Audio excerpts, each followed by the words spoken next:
I don't need your permission for anything. She screamed when I asked her not to go on a trip with her ex. So I said, "Good, because you don't have it anymore," and moved out while she was gone.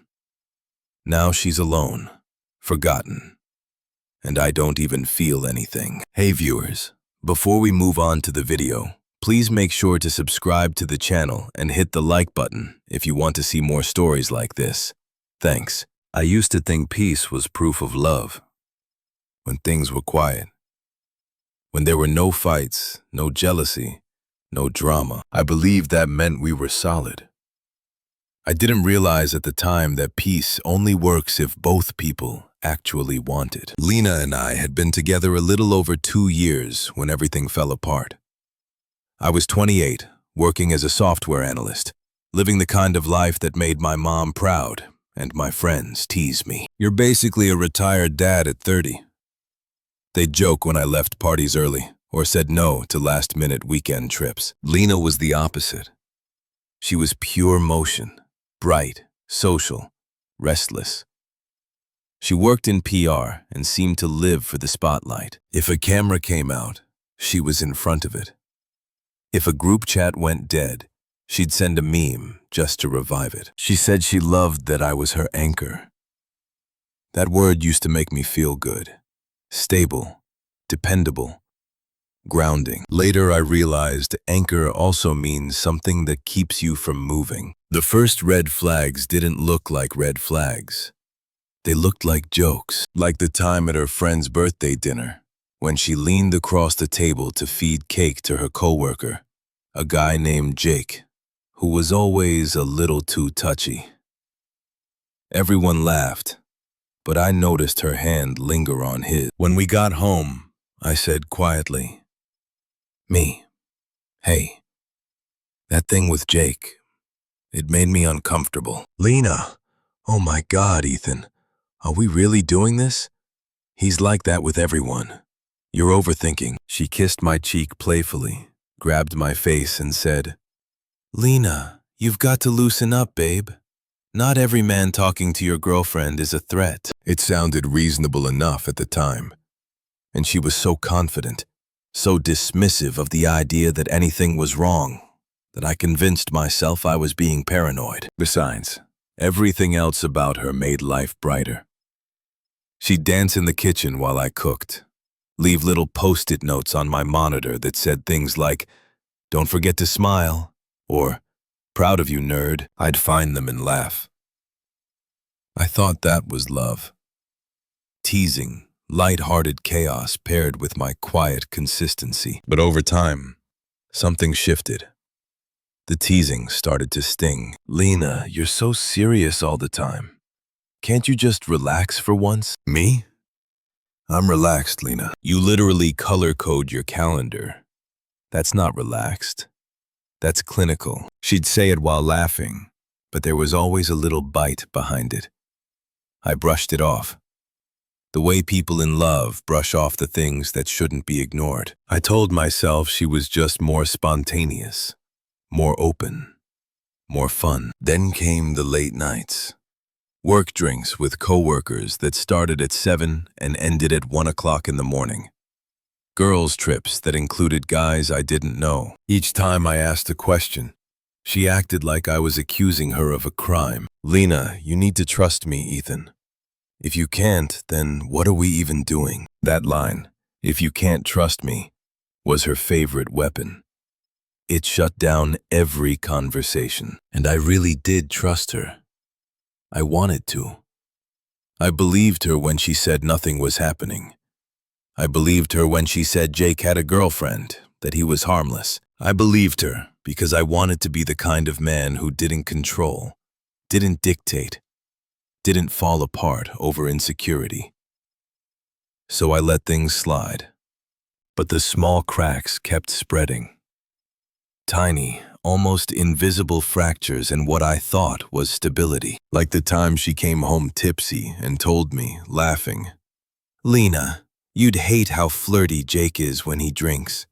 He kept saying he wishes his girlfriend was as chill as me." She said it like it was a compliment. I remember standing there, trying to smile, trying not to look as uneasy as I felt. She noticed anyway. "Lena, oh my God, don't look at me like that. It's harmless." She always said that. "It's harmless. It's nothing.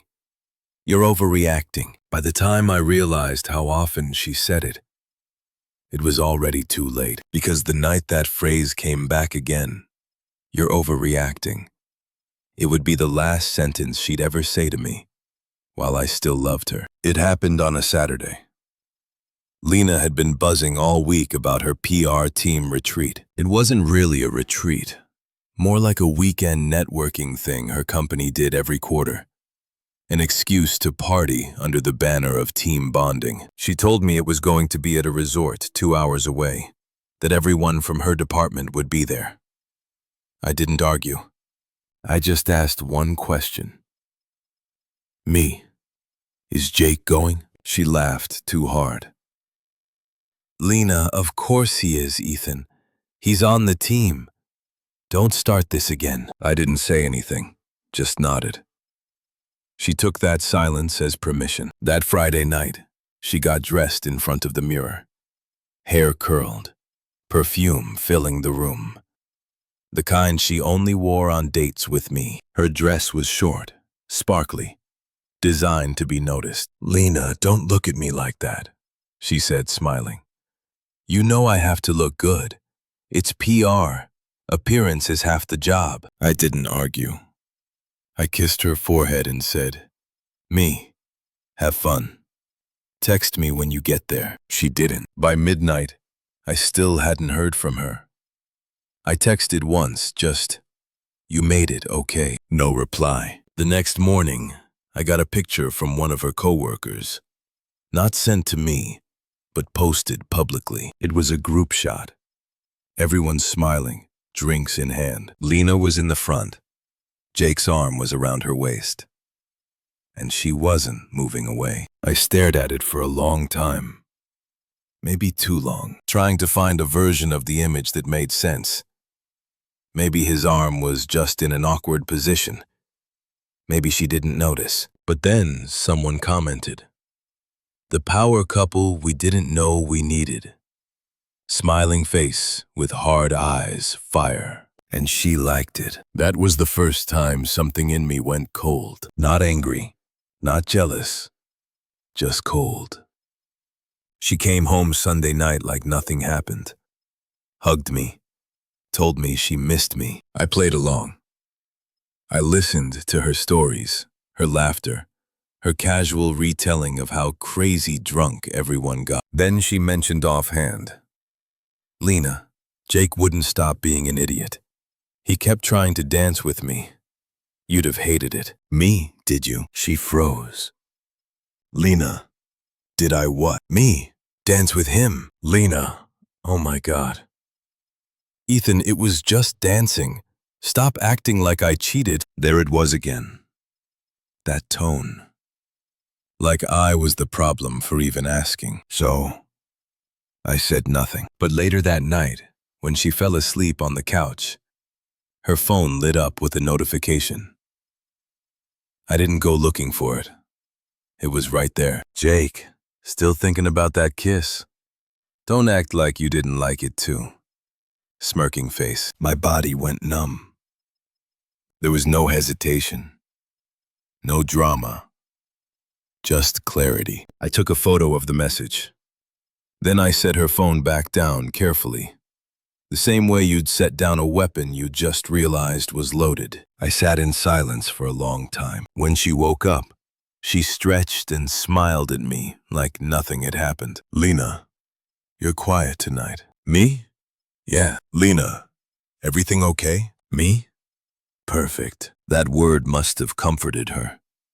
Because she leaned over, kissed my cheek, and said, "Lena, see?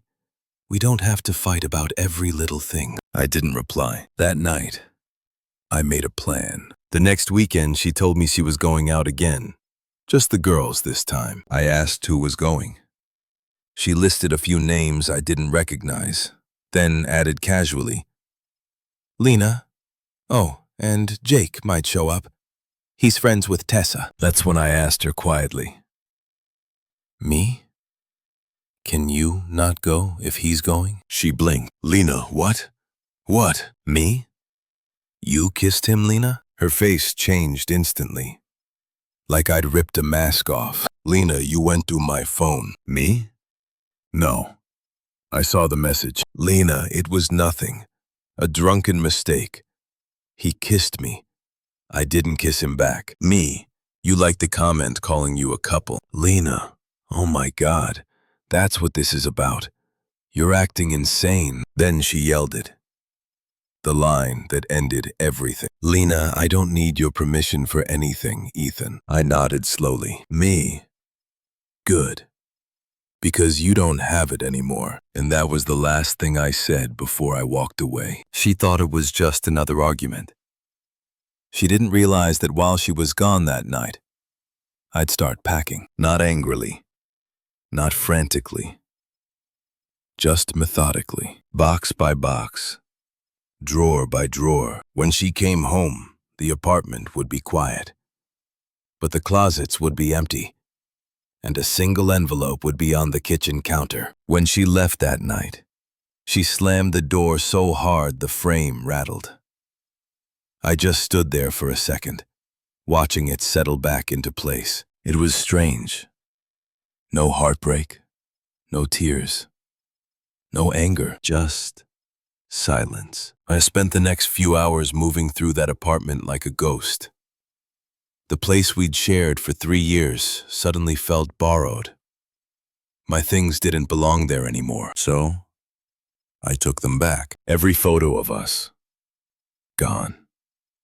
Every shirt she'd bought me because it looked mature. Even the coffee mugs we got as a couple's gift, I left hers. By the time I was done, it was just past midnight. I looked around the empty living room, my duffel bags by the door, and I realized how calm I felt. I sat down, opened my laptop, and wrote the note. Lena, you were right. You don't need my permission for anything, and I don't need to be in a relationship where my boundaries are a punchline. I saw the message from Jake. I don't need explanations. I don't need apologies. Just know that the next time you look for me in this apartment, you won't find me. Take care of yourself. Ethan. I folded it neatly and left it on the kitchen counter under her favorite coffee mug. Then I left my key on top. When I closed that door for the last time, it didn't even make a sound. The next morning, I turned my phone off. I'd already lined up a temporary sublet. A friend from work was moving abroad for 6 months, so I took his place. It wasn't much. Small, quiet, sparsely furnished, but it was mine. I spent the first few days in silence. Just me, coffee, and an unfamiliar ceiling. Then the calls started. Blocked number first, then unknown, then her name. I ignored every one of them. Finally, she sent a text. Lena, Ethan, what the hell? Where are you, Lena? I came home and everything's gone. What is wrong with you, Lena? You can't just leave like that over one mistake. Lena, call me, please. We need to talk. I didn't reply. The next message was a photo of my note. Lena, so that's it. You just write a letter and vanish. That's not mature, Ethan. That's cowardly. I didn't respond to that either. Hours passed. Then another text came. Softer this time. Lena, I didn't mean to hurt you. I just got caught up. Jake kissed me first. I didn't push him away fast enough. Okay, it's not like I wanted it. Lena, can we at least talk? Please. Still, nothing from me. The silence seemed to do what words couldn't. By the third day, the tone had shifted completely. Lena, Ethan, I'm scared. I don't know what to do. I can't sleep. Lena. Everyone at work knows something's wrong. I told them we're just taking space, but they keep asking if Jake and I are a thing. Lena, he's been ignoring me since Monday. He won't even look at me. That one made me pause. Jake. The same guy who was all over her at the retreat. had apparently lost interest the moment things got complicated. I didn't reply. But I won't lie. I read that message twice. A week went by. Then she showed up at my new place. It was a Saturday morning. Someone buzzed the intercom. I thought it was a delivery. "Ethan, it's me." I didn't answer. "Lena, I know you're there. I can hear your car downstairs." I pressed the button. "Me?" "Lena, don't do this." "Lena, just open the door, please. I just need to talk." Her voice cracked. The first real crack I'd heard since everything happened. I almost felt something. Almost. "Me. We said everything we needed to say." "Lena, no, you wrote everything. I didn't get to explain." "Me? You already did, Lena. You said you don't need my permission. I'm just giving you the freedom you wanted." She went quiet for a few seconds. Then softly, "Lena, you're really doing this, huh?" "Me? I already did." Then I let go of the button. She stood outside for a few more minutes, knocking. Then she left. That was the last time I saw her. At least for a while. I wish I could say I moved on immediately. But it wasn't that clean. The nights were quiet. The kind of quiet that forces you to remember every stupid little moment you ignored. Every red flag you called quirky. Still, I didn't regret it. Because for the first time in a long time, I felt peace, and I had no idea that karma was already working faster than I could imagine. A month went by before I heard about her again. It started with a message from Tessa, one of her coworkers. We'd never been close, but she'd always been decent to me at company events. "Tessa, hey. I just wanted to say you probably dodged a bullet. Don't ask me how I know, just wow." I didn't ask for details. I didn't need to. Within a week, I knew everything. Apparently, Jake had dumped her publicly at the office. One of her coworkers overheard him saying he wasn't into serious women, that Lena was acting like his girlfriend after one trip. Then he started dating someone else from their department. Someone newer, younger, far less subtle. Lena tried to save face, of course. She told everyone it had been a misunderstanding, that she and Jake weren't that close. But people talk. Screenshots spread, and someone, I never found out who, leaked that photo of them at the retreat to their team group chat. The same one with the power couple comment. Lena's name quickly became the punchline. Whispered conversations she couldn't control. The image of her, confident, untouchable, self-assured, collapse in real time, and I didn't have to do a thing. Meanwhile, I was doing fine. Better than fine, actually. Work had been steady. My routine clean. I'd started hitting the gym again. Nothing crazy, just consistency. The kind that rebuilds you from the inside out. I picked up old hobbies I dropped when I was busy supporting her career. Guitar, photography, cooking. Every week, I felt less like the version of myself who used to sit quietly while she dismissed my concerns, and more like the guy I'd been before I started walking on eggshells. Then came the text. After 6 weeks of silence. "Lena, hey. I know I'm probably the last person you want to hear from, but I just wanted to say, I get it now." I didn't respond. 10 minutes later, another one. "Lena, you were always so patient with me. I thought you were controlling, but you were just trying to protect me from people like him." Then, "Lena, can we talk? Just once. I won't make excuses. I just want to apologize in person." I stared at it for a while. It was predictable, almost scripted. Still, I didn't reply. The next night, she called. I let it ring. A minute later, another message. "Lena, I know you saw what happened. Everyone knows. I look like a fool, Ethan. I wish I'd listened to you. Lena, you were right about him. He used me. He told me I was too needy. Can you believe that? Yes, I could, but I didn't say that. I said nothing. The silence must have burned. Because 2 hours later, she tried a different tone. Lena, I miss you. I miss how calm everything was with you. I miss feeling safe. I didn't reply. Then came a voice note. Her voice sounded small, defeated. Lena recording. I messed up. I know I did. I thought I wanted freedom, but all I got was chaos. I keep thinking about that night when I yelled at you. God, I sounded so arrogant. You didn't even yell back. You just left.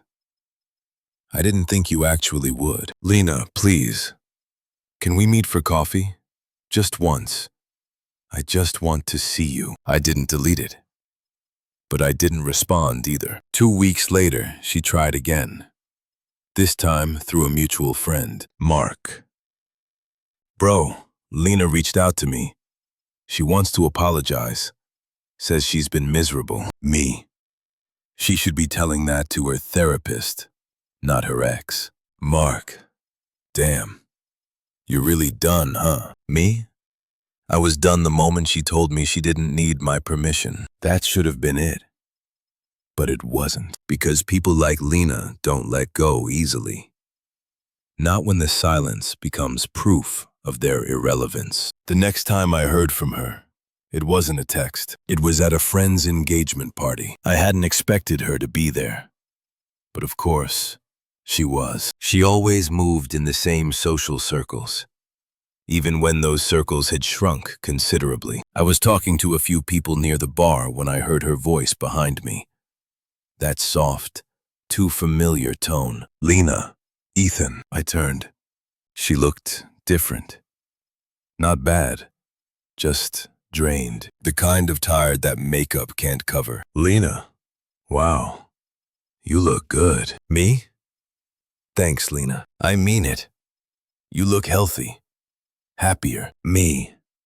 I am. She smiled faintly, but her eyes flickered with something else. Regret, maybe. Or disbelief. Lena, can we talk just for a minute? I sighed. Me. 1 minute. We stepped aside. Lena, I just wanted to say I'm sorry for everything. For yelling. For Jake. For treating you like you were boring when you were the only stable thing in my life. I said nothing. Lena, you didn't deserve it. I was selfish. I thought I was proving something. That I was strong. Independent. But all I did was destroy the one thing that was real. Me? You done? She blinked. Ah, yeah, me. Then I'll make it simple. I forgave you a long time ago. Not for you. For me. Because holding on to resentment keeps you stuck. And I don't live there anymore. Her lips trembled slightly. So that's it. Me. That's it. Then I smiled. Not cruel. Not smug. Just genuine. Me? You were right, Lena. You didn't need my permission for anything. But freedom means you also live with what comes after. I just chose to live better. And then I walked away. That was the last time we ever spoke. A few months later, I heard she quit her job.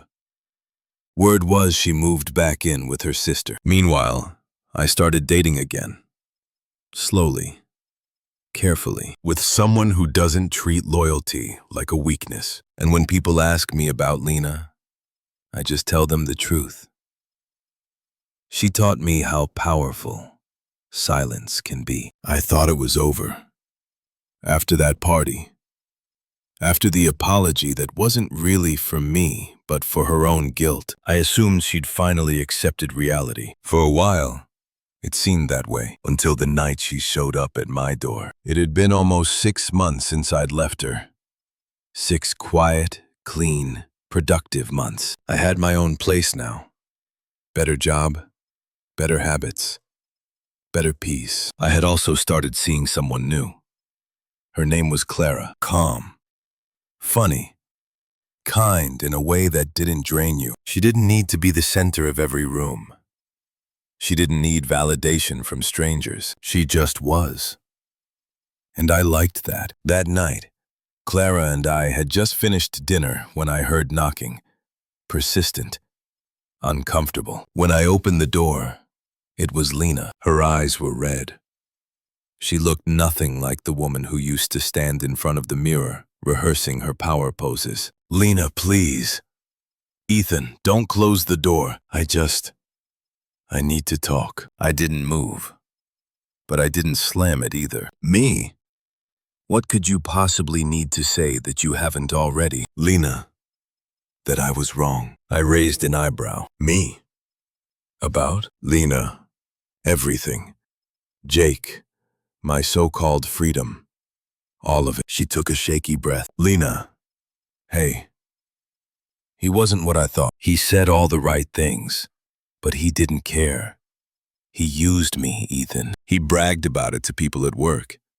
Said I was an easy rebound. She looked at me like she wanted sympathy. She wasn't going to get it. Me?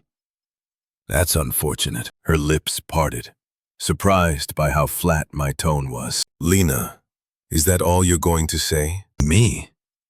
What do you expect? You said you didn't need my permission. You made that choice. She stepped closer. Lena, I didn't choose this. I didn't realize what I had until I lost it. You were good to me, Ethan.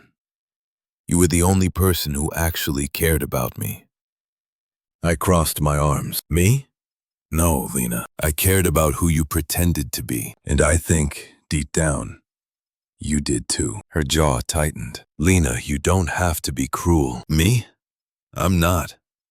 I'm just being honest. Then she spotted Clara's shoes near the couch. Her expression changed. A flash of realization. Wounded pride. Lena, you're seeing someone. Me? Yes, Lena. Already. Me. It's been 6 months. Lena. Still.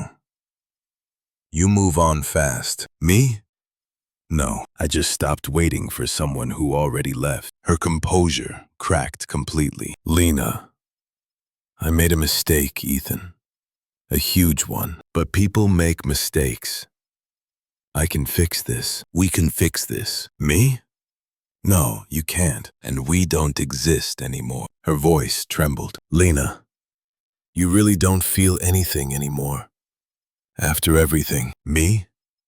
I feel relief. That should tell you everything you need to know. I opened the door wider, not as an invitation, as a signal. Lena, I just wanted to tell you I'm sorry. Me. Apology accepted. Now go live with it. She stood there for a second, eyes wet, searching my face for any trace of the man she used to control. There was nothing left for her to find. Finally, she whispered, Lena, I hope she treats you better than I did. Me? She already does. By not being you. And then I closed the door. Behind it, I heard her exhale. That choked, hollow sound people make when they finally understand. There's no coming back. Months passed.